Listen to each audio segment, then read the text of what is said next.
Hey Faith Family, welcome to the Beyond Sunday podcast at Calvary Bible, where we go beyond the Sunday sermon to explore some rabbit holes and to bring some biblical truths to the surface. We hope you enjoyed today's episode. Calvary Bible Church, welcome back to another episode of Beyond Sunday, the second episode in a little mini-series here that we're calling Say So, and I'd like to welcome Sunny Graybill. Sunny. Hello. Thank you for being here. Thank you for having me. Yeah. You're the reason this series is what it is right now. So for those of you who, are just looking for behind the scenes stuff and want to know why things are happening. So Sunny reached out back in May and said, "Hey, I'd really love an opportunity in some way to share my testimony with the congregation." And so we gave it some thought, and this felt like a good way to do that. Because your testimony, it's going to take some time to get through. And I'm looking forward to hearing about your story and sharing it with the Faith family, because it's always encouraging. So before we jump in to this episode, I want to just remind you of the verse that's kind of been fundamental or foundational here for us. Psalm 107 verse 2, "Let the redeemed of the Lord say so, whom he has redeemed from trouble." So here's an opportunity that we have to say so, to tell of God's goodness and let him know of what he's doing or has done in our life, and be encouraged by that. So, Sunny, without further ado, let me start off with a simple question or two. Okay. Can you let us know how long you've been at Calvary Bible, and then just tell us briefly about your family? Okay. So I've been at Calvary Bible for about 13 years now, and I'm married to Dan Graybill, and we have two children, Andrea Graybill and Noah Graybill. Our daughter just graduated last year, and our son is 16. He's still making his way through the youth group, and we live in Elizabethtown. Awesome. That's perfect. So now you have some context for Sunny, and so you wrote out your testimony. I had the opportunity to read through it. God's been very merciful, and I think my impression was that someone who's gone through what you've gone through could have gone in a couple of different directions. One would have been to just turn and run from God, but that's not your story, and not just that, but it's not that you just make a decision one time and then it's all good from there, but it's been a process for you. So let me start off by letting you just start telling your story from, essentially from the beginning. All right, the floor is yours. Okay. Well, thank you. Thank you all for taking time to listen. I am not sure how to begin, even though the contents of my testimony have been echoing through my soul for a long time. Maybe this is an attempt to know and be known, certainly a place to tremble. Everyone has a story of their life, where they once walked, where they are now. Just like any good book, these stories hold joy, excitement, longing, needs, angst, regret, sorrow, and hopefully redemption, splashed with memories we long to hold forever and ones we wish we could let go. None of us can ever know the gravity of another man's weaknesses, their toil, their defeat, nor can we perceive the heights of that same human strength, victory, and the ability to overcome. My story is just one among the masses, including yours. It is from this place I begin. What follows is truly a gift to you of vulnerability, of rawness, an invitation to the exposure of my weakness. I request that you hear it thoughtfully and with care. Thank you all for your time. My story emerges from Texas. My mom, Jenny, and dad, Randy, they married young, full of life and eagerness. I was soon born. I have no memories of that time other than what was told to me, some being good, some being bad.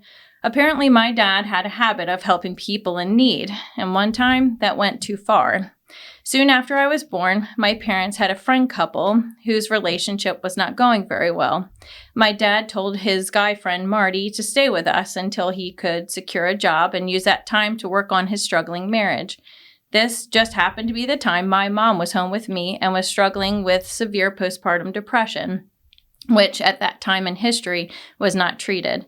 What resulted was my mom taking me and leaving her husband to choose a new life with Marty. My half-brother Dylan was born, and then we traveled north to Pennsylvania, where my new stepdad was originally from. Soon after arriving in Pennsylvania, my half-sister Casey was born. The next several years held all the good, bad, and ugly. The good being days running around wild with my siblings. That usually was a mixture of both. Occasional day trips to the beach, camping in the mountains, and hugs from my mom. The bad and ugly, more often than not, sprang from my stepdad's drinking habit. He was a recovering alcoholic, and as a Vietnam veteran, I can only imagine the atrocities he had seen and the pain he was trying to numb and cover up. My stepdad, Marty, had also been diagnosed with manic depression, which is essentially massive mood swings. At his lowest points was when he would drink. This would make him violent. I witnessed him beat on my mom and almost kill her, tear apart our house, and was in and out of mental facilities many times. He would ask forgiveness and come home only for it to begin the cycle again. This cycle meant he consequentially was unable to keep a steady job. When I was 11 years old, a time came when the tax on my dad's mental struggle was too much, and he chose to end his life. As a child, I saw it as a relief from instability and fear. As an adult, I am saddened that his life was such torment that he chose to end it. I wish I could talk to him now and know a little bit about who he was. I didn't know him very well. After my stepdad's death, we started to go to church. Before, it was only occasionally. During this time, I asked Jesus to come into my life, and my mom walked me through the sinner's prayer. My spirit was born again. I was baptized after that, but didn't really know what that meant. At that church, I met a friend and would often go over to her house. Her mom and dad were very kind and would often help my mom or look after us. In my mind's eye, they were all larger than life, mainly because they were such good and kind people, but they also happened to be large people too, tall and broad-shouldered folk. Mm-hmm. Well, a day came after spending the night at my friend's house that morning following, her parents got a call. Only 2 months had passed since my stepdad's death, but tragedy had struck our family again. They were told that while my mom was walking my sister to the bus stop that morning, my mom was struck by a car and was rushed to the hospital. We cried and waited and prayed all day, cried, waited, and prayed. It was the longest day of my entire life. Sorry. Oh, take your time. Mm-hmm. Okay, here we go. That night, my mom died. When news came, there were people everywhere in the house. When they sat us down to tell us, I just wanted to run away. I didn't know where to turn. I felt trapped and terrified. What was going to happen to us? It was then, out of the moment of utter confusion and darkness, my friend's dad, who happened to be sitting on a chair in the kitchen at the time, said to me, "Sunny, come sit on my lap." Again, he was a huge man. I sat on his lap. He rested my head on his chest and wrapped his gigantic arms around me and began to hum softly, drowning out all the chaos of my surroundings, and for that one moment in time, giving my heart peace. It was as if he was Jesus to me that day, the day my heart broke in a way it would never be the same. As I lay quiet and alone in bed that night, I was certain my life was over. I would never hear my mom's voice, feel her hugs, listen to her sing. My soul felt like it was being ripped out of me. It was crushed. The sting so real and deep. I felt utterly alone. This was all 2 weeks before I turned 12 years old. Death, pain, and sorrow are all relentless teachers. It's what we choose to learn from them that makes all the difference. Unbeknownst to me at the time, I was unconsciously forming beliefs about God, other people, myself, the world. Dangerous, unanswered, and unresolved questions swayed for years in the back of my mind. Shouldn't I have been the one to die? If I was home instead of with my friend, that would have been me, as I normally walk my sister to the bus stop. Was God punishing us? When will he do something bad like this to us again? My response to these nagging thoughts, it was to be the good girl. Maybe if I always make wise decisions, obey God, read my Bible, all the things, he won't hurt us like this again. Little did I know how much power those thoughts would have in my life. Following my mom's death, family members everywhere stepped in to care for my half-brother, half-sister, and me. It was all so overwhelming and confusing. Some of those people I knew a little bit, most I did not know at all. The courts decided the three of us were to stay, with my stepdad's niece, Allison, and her husband, Bob. They had been married for 3 years at the time. Due to this decision, their lives changed in a huge way. They stepped out of the military, bought a home in Pennsylvania, and began to raise 3 traumatized children. Certainly an outrageous task, fit for brave Marines, who they happened to be. I know if I were them, I wouldn't have wanted to do it, but they did. Life moved on, and we adjusted to new everything. New parents, new last names, new names for family members, a new school, new friends, new surroundings, new home, new identities. About 3 years after these changes, more change was coming. A precious baby girl was born, Brianna Jean. Bob and Allison, our new guardians, now identified as Mom and Dad, had their first biological child. She was loved, and we all doted on her. Not long after, another daughter, Natalie, came along. Both were full of life and were good pals. An adorable little boy, Daniel, then followed and fell into the family scene. Some other children that needed a home also lived with us and had come and gone over this window of time. It was a full house with a lot going on. I graduated high school, waited a few months, and then went to school to be a licensed practical nurse. Long following, I became engaged with my now husband. My mom, Allison, now pregnant with her 4th child, was planning our wedding. Sounds like a lot? It was, many-fold. Megan, their 4th little one, was born a few months after my husband and I got married. Okay. That's a great place to pause, give you a breath. Yeah. Kind of in the middle of your story here. So you've got your mom and your dad in a situation in Texas that unfolds in a really broken way. The marriage splits, and you end up going north with a half brother and then a half sister being born later. Am I catching the story right? You got it. Yeah. Okay. So that's a lot for you to take in. Where's your dad in the picture, like through these years? Is he in it all? Is he out? He tried to be, but he would basically, my stepdad didn't want him at all apart, and so he made sure that was very hard for him to have interaction. And honestly, when I was young, I didn't want him to because because of my stepdad's mood swings, they would become worse. He'd get really angry, so it would only ignite bad things. So I preferred if my biological dad was not trying to communicate or whatever. And he would send gifts at like birthdays or Christmas, but then that would kind of almost turn my half siblings against me, or my stepdad would comment and say like, oh, this is, she's getting special treatment and this and that. So it was not something I necessarily wanted, but for reasons that I couldn't control. So. Yeah, right. And for not even good reasons, it would have been, I'm sure, a welcomed gift if the circumstances were different or something like that. I don't think I'm going to give you the opportunity to finish, your testimony here, but I don't think you covered this later on. Is your dad anywhere in the picture today? No, he was in the scene, the courts decided that we were to stay with my stepdad's family. But the courts also decided that we were to spend a month every summer with my family that lived down in Texas. All my biological family's down there.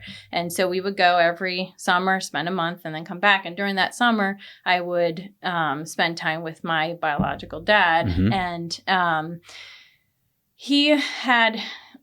my mom was his second marriage out of 3. And he had grown very, just mentally disturbed over the years and had a lot of bitterness and resentment in his life. And that really showed. And so it kind of came out in very difficult conversations with him. And he would often want to share unpleasant things with me about my biological mom, and I tried to communicate. I didn't really want to hear that, and so he didn't like it that I didn't want to hear the bad things, and so he kind of basically cut off the communication, and so he's not involved in my life, but he had been up until I was my kids were young. Yeah. Okay. I'm sorry. No. So you your parents, when you're born, Christian parents. You mentioned your mom leading you through the sinner's prayer. So tell me about their faith just for a minute. So I don't know about, to be honest, I don't know whether my biological dad is a believer or not. Like, I've spent time with him, and he would say little things. I think that they might have been maybe some Catholic upbringing for him growing up a little bit, not much. His dad was a Mason, and so I'm not sure. But then my mom, she was raised Catholic, nominally Christian growing up, and then, but it wasn't until she was actually a senior in high school that she had made a profession of faith, that she really truly came to faith in Jesus, and she would write poetry and things, and you could even see it in her poetry. She would write poetry about the Lord and loving Jesus, and so you could definitely see the shift in her. Yeah. That's pretty special. I think all of that, in my estimation, the way I'm looking at it too, is just informing how you're viewing the world and, who God is and how he works. And again, you'll get to that here in just a bit. But you're starting to unpack it a little bit. But you can see how important those early years are. And I don't remember which week it was recently, but I mentioned in a sermon how, the way we view our fathers and our home life. And we were talking about being home and the word abide. And for a lot of people, home has been a pleasant place, but not for everybody. Not and for everyone. As I was reading your story, when you started to break up there, I was tearing up yesterday when I was reading it and hearing about the friend's dad who's holding you. And those are amidst the chaos and the brokenness, which brings about just the heart-wrenching tears. You have these little glimpses of refuge, which God is, and they're in person form in your life, which was an important part of that season for you. So, okay, well, that helps just to flesh out a little bit of the background there, and you have a lot to work through. Yeah. So I'm going to let you continue. And Jesus is patient with us. Continually. Okay. Well, so this kind of takes off from once I'm now married. Yeah. So as Dan and I started our married life together, deceptive, dangerous thoughts like, I have to be the perfect, good, godly wife, or I'll be punished, crept into my consciousness. I was terrified I would lose my husband somehow, or that he would die, or that he would leave me. When my precious children were born, I was sure that some awful trauma would happen to them, or that I would die and they wouldn't have their mama to love and protect them. Unhealthy, morbid, bleak, I know. Fear of rejection and the certainty of abandonment had been dotting the landscape of my mind for decades, until an extremely dark season came into our marriage when our children were young. I thought, I don't deserve this to be happening to me. I was the good girl. I've done all the right things. I have done all I know to do, and this is what I get? How arrogant and deceived I had become to believe that I could somehow control my world and the people around me, even God himself, all so that I would not be hurt again. If I was just nice enough, helpful enough, cooperative enough, life would work out for me. Broken, angry, and my heart as cold as ice, God sent a precious friend into my life that was on her own journey of healing. She asked a very pointed question.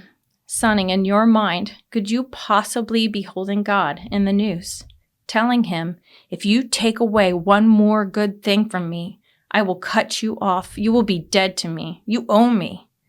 At the time, that sounded so belligerent, so harsh and evil, especially to say to God. My angry soul had built an offense towards God. My ego getting in the way, I didn't want to admit to her or myself, to that good girl, that it indeed was true. My friend prayed for me. I left, but in the car as I drove away, the purifying fire of God's Holy Spirit rushed to meet my stone-cold heart, and it finally began to melt. His love for me was all-consuming.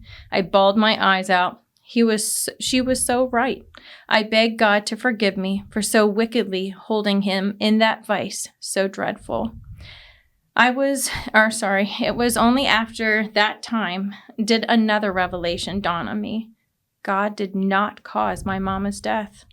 In this world, as humans, in our free will, we hurt each other terribly. Awful atrocities are done, and wickedness is real in us and all around.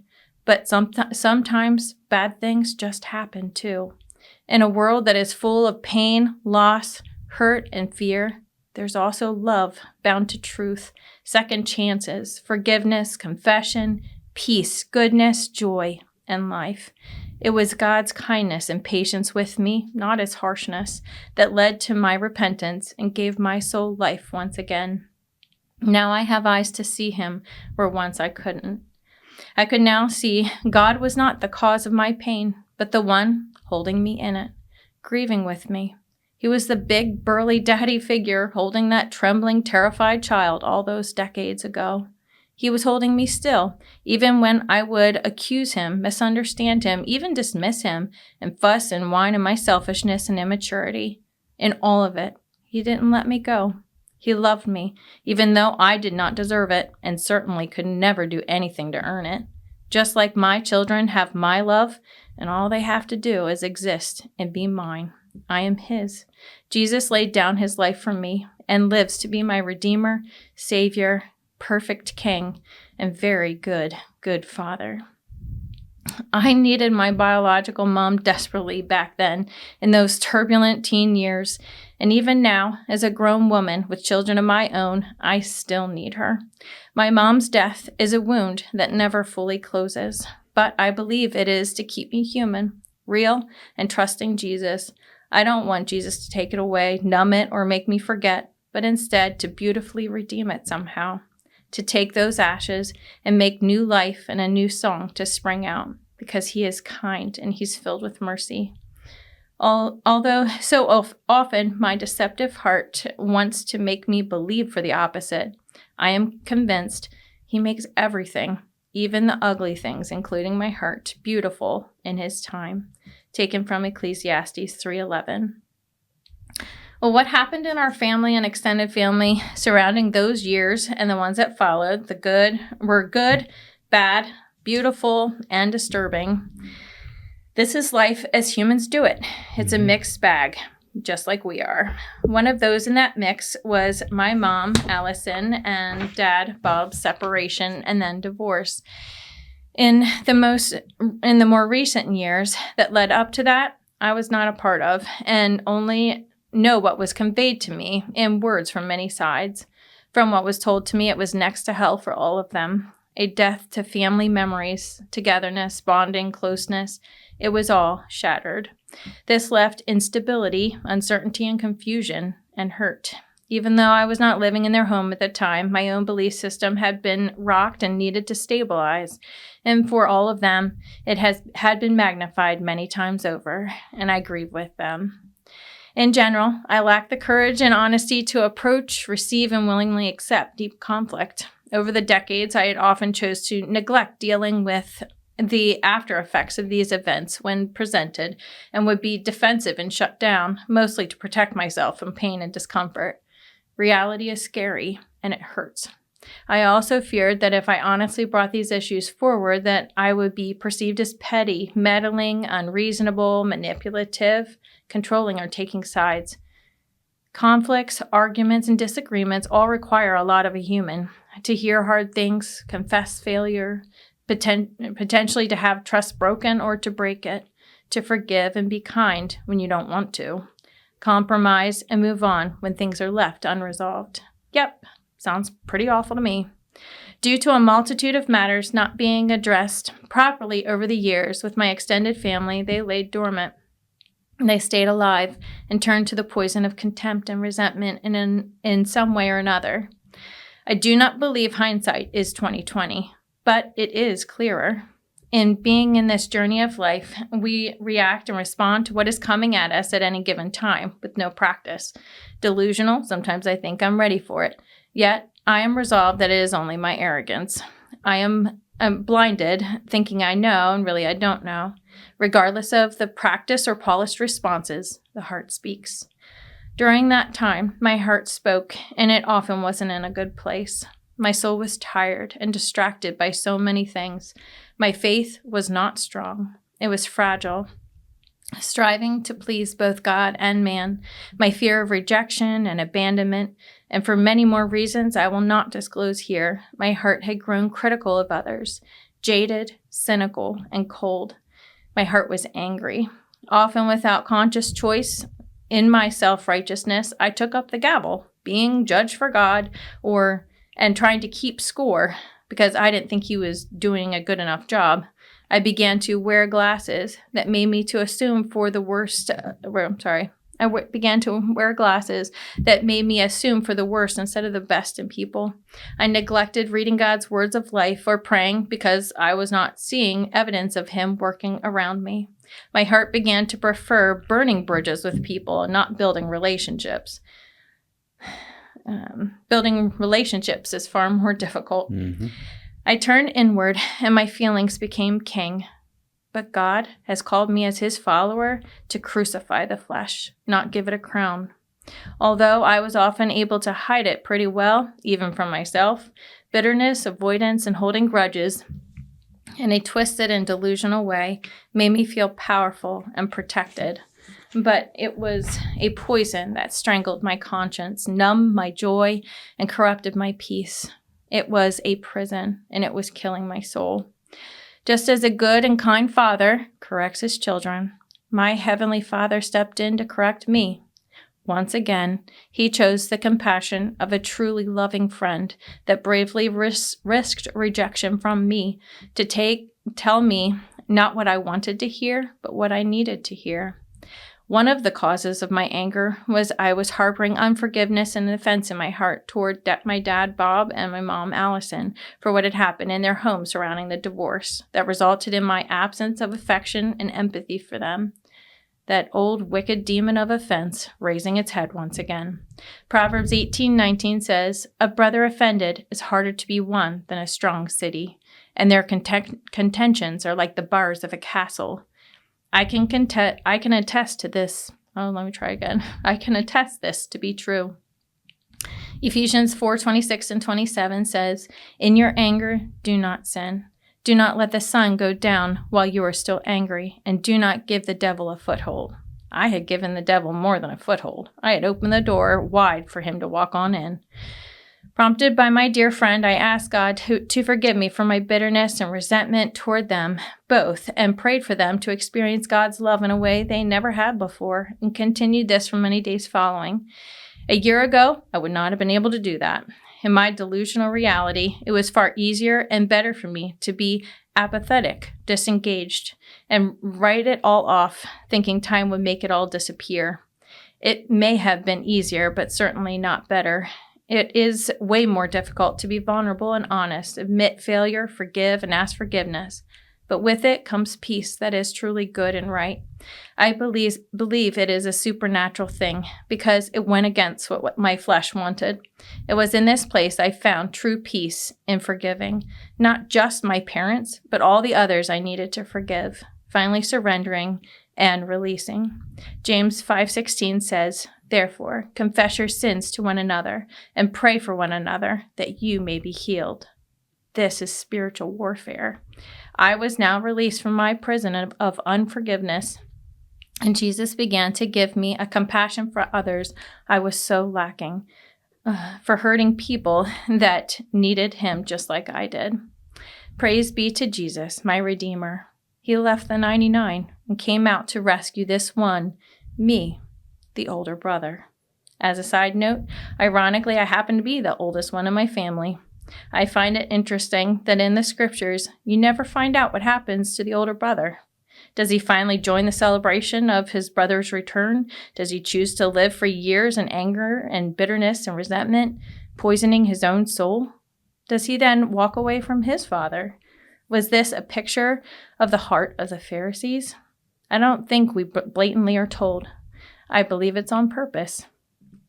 Well, as for this older brother, me, Jesus stripped the scales that were covering my blinded eyes. I was now able to see my destructive self, the horrific spiral of my harsh and angry, unforgiving, judgmental, and self-righteous heart, some of the very sins that Jesus went to the cross to forgive and cover with his blood.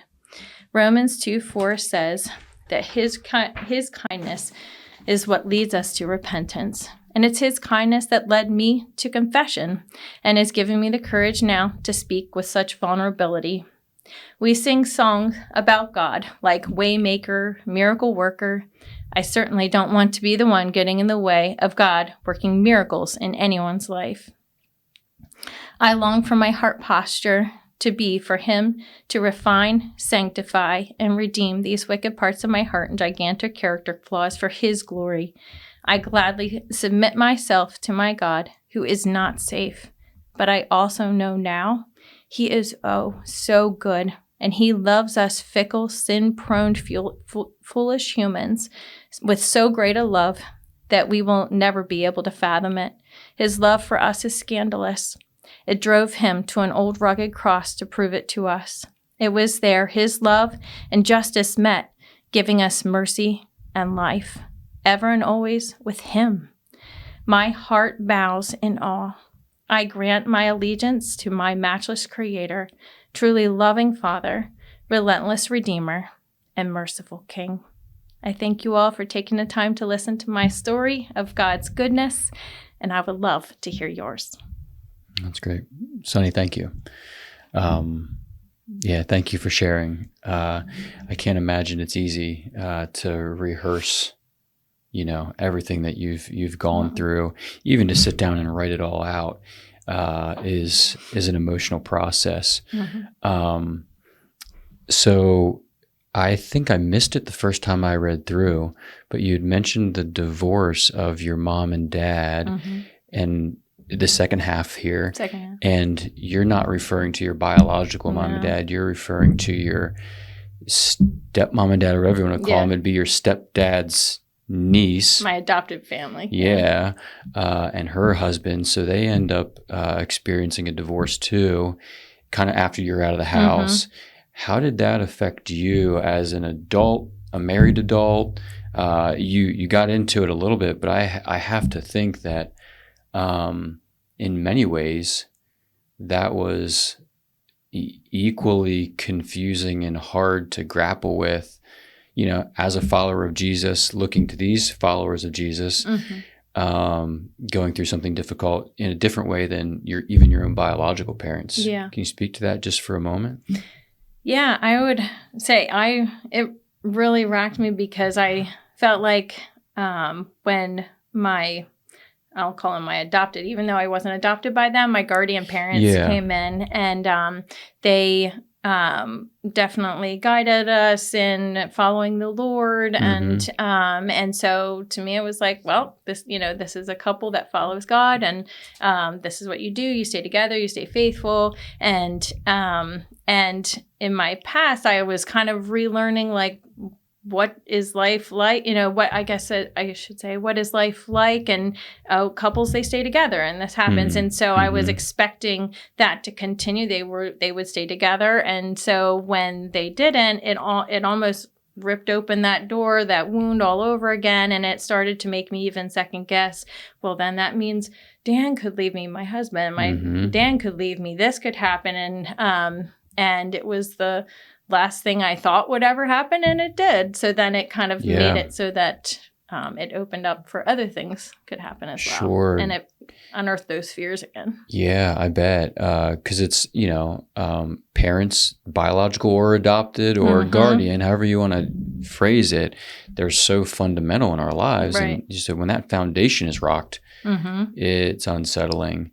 I appreciated too, hearing your process, like the spiritual process of what you were perceiving happening as a child too. It's kind of where you started the second half there, where all these bad things had happened and you decided that if you were a good enough girl, things would stop happening. Right. And in a sense that like you could control God. Yeah.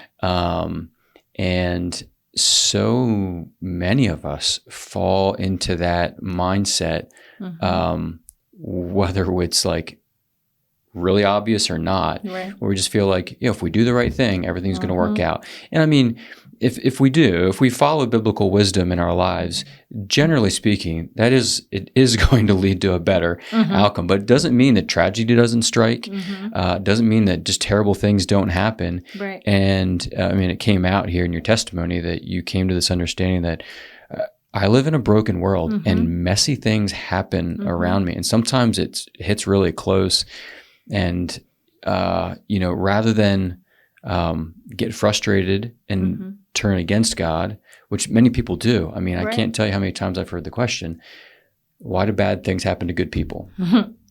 Which one, kind of falsely assumes that we're good people enough. Good people anyway. Yeah. Right. Because we're not. Any good thing is a gift. Like we don't deserve any, blue skies or green grass in our lives, but we get them daily. And then to recognize that, we're not controlling God, and we're not in control here. But at many times, it would seem ludicrous to say, "I'm in charge," of God, to say that. Right. But we live that way. We live that way. Though. Yeah. Another follow-up question for you here: have you ever seen a counselor through all of this? Because there's a lot of things that you've just laid out for us that you've worked through, and I'm just curious, have you ever seen a counselor? A little bit with my parents, with my husband, Dan. We did, right after my biological mom passed away, we went, but I have very little memories of that. I remember releasing balloons into the heavens. I don't know, doing little things like that you kind of do with for kids, I said.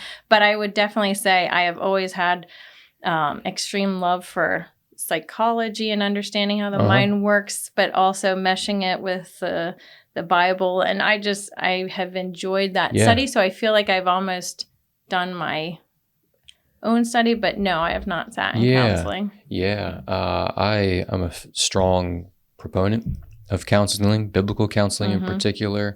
But I think folks who are listening can see that you've really gone through that process and worked through it, and with the aid of some friends. You mentioned a couple of times friends in your life asking tough questions. Was it the same friend, different points? No, it's two different people.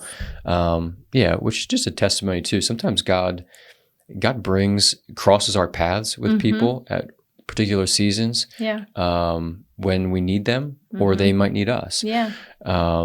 And so I think to be on the lookout for those opportunities and, pray for them and then be ready to speak a word or to hear a word. Right. God's brought across your path some friends who have put their friendship on the line They have. and asked hard questions, and that's not easy. I mean, you talk about conflict too.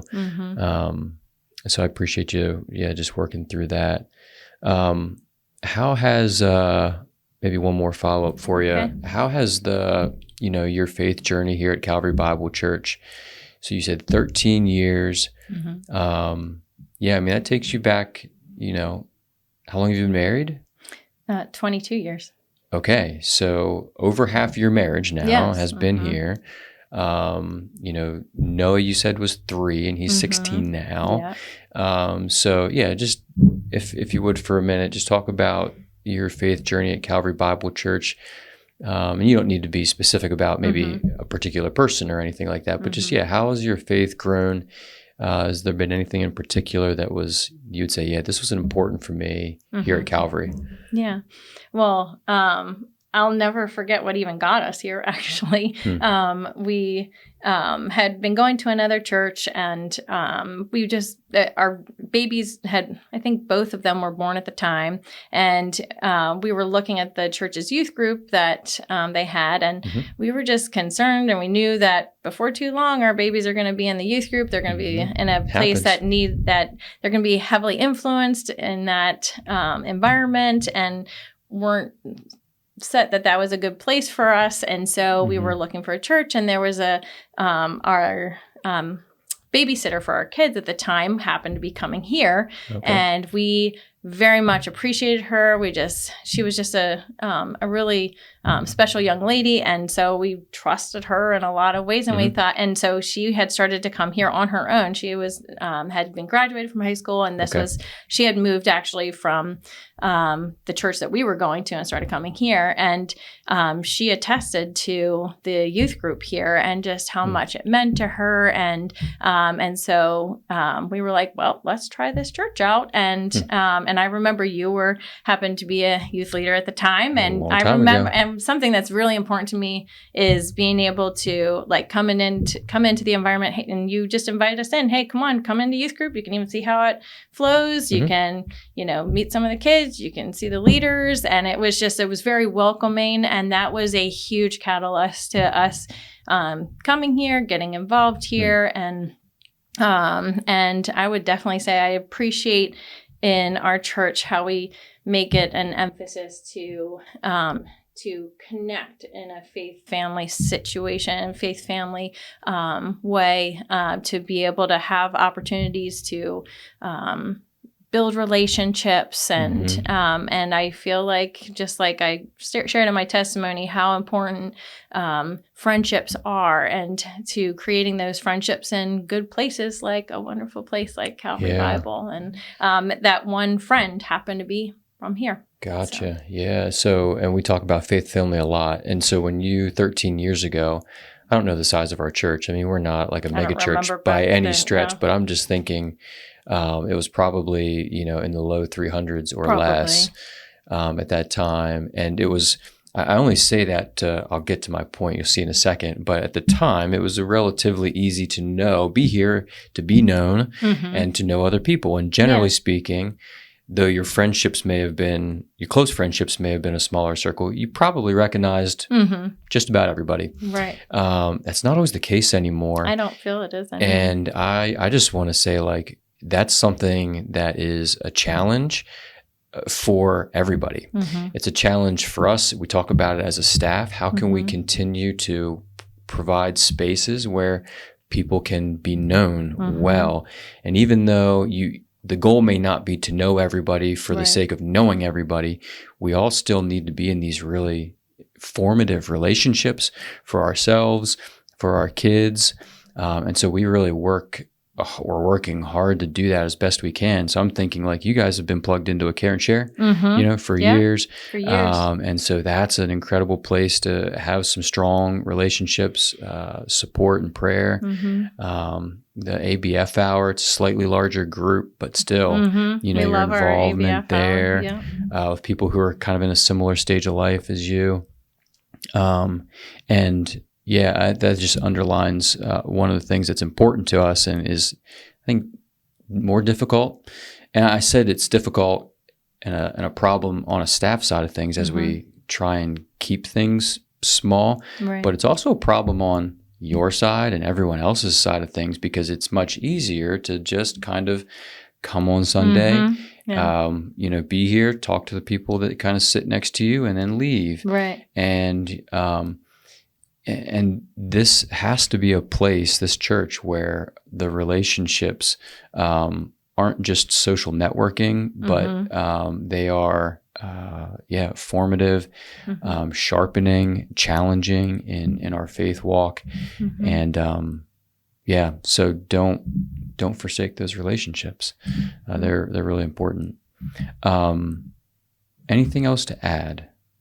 I don't think I have anything else to add, other than I would say, if you have a friend, don't hesitate to be a friend, to maybe risk something, to give truth, to give direction and wisdom that may not be received right away, but you never know what God will do with it. Yeah, do it wisely, but do it kindly, but do it. Yeah. I don't remember if you quoted this verse, but faithful are the wounds of a friend. Yeah. Right. And that's so hard, and it's sometimes hard to know when should I step in, or do I need to step in? Right. And pray for wisdom for that. I don't have God will give it to you. Answers for that, but